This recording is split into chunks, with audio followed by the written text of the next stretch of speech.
Hey travelers, are you planning to take a trip to the beautiful island of Zanzibar? Do you want to experience the windy, narrow streets of Zanzibar? Then I got you. Firstly, you need to plan very well. Firstly, you need to know how are you going to get to the island. And there is only two ways to get there.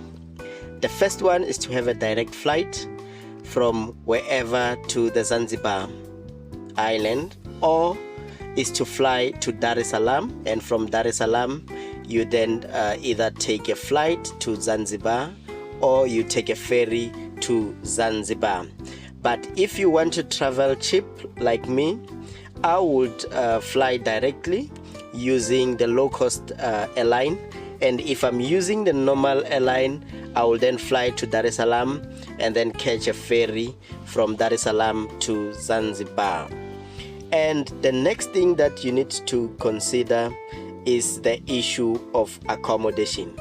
Obviously, if you're going to be staying next to the beach in the resorts, it's going to be a little bit expensive.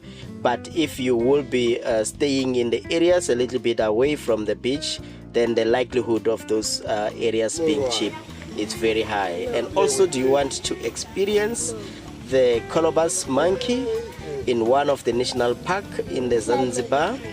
You can also do so by ensuring that you make the bookings directly with the national park to go and visit there.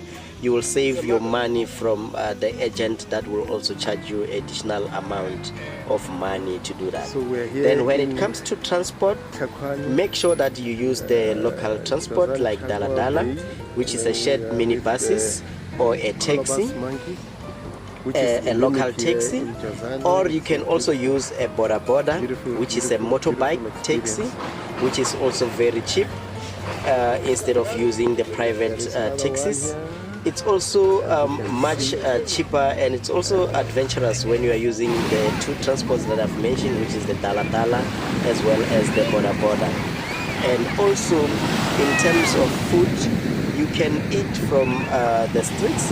There are a lot of local street food markets that happens during the day as well as during the evening, so you can get yourself a cheap meal from the street and avoid eating at a resort, because that can be very, very expensive. And lastly, it's also to negotiate.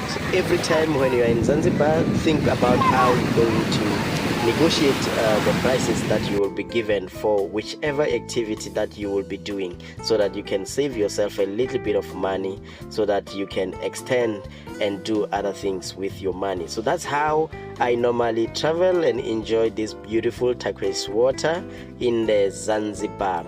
I have been to Zanzibar more than 5 times already. It's a nice place to just go and relax after a long hard work during the year, so it's good to just go there.